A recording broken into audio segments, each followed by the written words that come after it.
Hi అండి, అందరికీ నమస్తే ఫ్రెండ్స్. ఎలా ఉన్నారు? నేనైతే మాత్రం ఈరోజు మా గార్డెన్లో ఎప్పుడు కూరగాయలే కదా చూపిస్తున్నాను. పూల మొక్కలు కూడా చాలా ఉన్నాయండి. ఇవన్నీ కూడా ఇలా కృష్ణ ఎదురుగా ఉంటాయన్నమాట.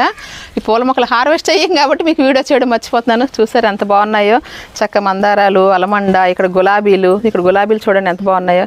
ఇక్కడ చిట్టి రోజెస్, ఇక్కడేమో చక్కగా ఇదిగోండి కాశ్మీర్ రోజు, ఇది కూడాను. ఇలాగ ఇంక ఇవే కాకుండా ఇంక చాలా ఉన్నాయండి. ఇక్కడ డాలియా డాలియా పెంకిస్ జినియా అంటాం కదా, ఇదిగోండి ఇక్కడ అనమాట. ఈ విధంగా ఇక్కడ అలాగే ఎల్లో రోజ్ చూసారు ఎంత బాగుందో.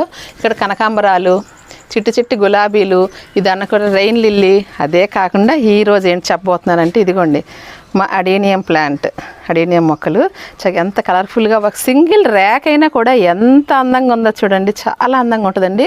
కొన్ని రోజుల వరకు ఇలా ఫ్రెష్గా ఉంటాయి, గుత్తులుగా మనకు మంచిగా ఈ విధంగా పూస్తూ ఉంటుంది. అయితే ఇప్పుడు సమ్మర్లో మంచిగా విత్తనాలు వస్తాయండి, మీరు గమనించండి. మీ చెట్టు కూడా వస్తాయి. ఇదిగోండి ఫస్ట్ స్టార్టింగ్ పువ్వుల మధ్య నుంచి ఇలా వచ్చిందండి. పువ్వులు ఎప్పుడు కొయ్యం కదా మనం. ఇదిగోండి ఇదిగోండి విత్తనాలు ఈ విధంగా వస్తుంది. ఈ విధంగా పెరిగితే చూసారు ఎంత బాగుంది. ఇది సీడ్ అనమాట, అడీనియం ప్లాంట్స్కి సీడ్. ఇది ఎంత పెద్దవి పెరిగాయి, మీసాలలాగా ఇలాగ వచ్చే రెండు చూడండి. వీటిలో ఏంటంటే ఇవి ఇంకా ముదిరితే ఓపెన్ అయిపోయే ప్రమాదం ఉంటుంది. దీనికి కొంచెం దారం కట్టేస్తానండి. దారం కట్టేస్తే ఇది బాగా ముదిరి పెరిగి ఎండిపోయిన తర్వాత తీసి మనం చక్కగా కుండీల్లో వేసామంటే అడీనియం ఫ్లవర్స్ ఈ మొక్కలు మనం కొనక్కర లేకుండా మంచిగా వచ్చేస్తుంది అనమాట. ఈ మొక్క నుంచి కొన్ని వందల మొక్కలు మనం తయారు చేసుకోవచ్చు. అలాగే దీని కొమ్మ నుంచి కూడా తయారు చేసుకోవచ్చు. నేనైతే కొన్న మొక్క అండి. ఇదిగోండి మా మొక్క. ఇప్పుడు దీని వయసు చూడండి ఎంత ఎలా బాగుందో. ఇప్పుడు దీని వయసు వచ్చేసి 7 years అండి. 7 years ప్లాంట్ ఇది. దీని నుంచి కొమ్మలు కట్ చేసి చాలా మొక్కలు నేను తయారు చేసుకున్నాను. ఫ్రెండ్స్ గిఫ్ట్లుగా కూడా ఇచ్చాను.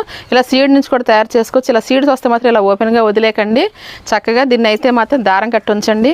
ఇలాంటి వీడియోలు మీరు మరిన్ని చూడాలి అనుకుంటే మా ఛానల్ని సబ్స్క్రైబ్ చేసుకోవాలి కదా. Please subscribe my channel. Bye.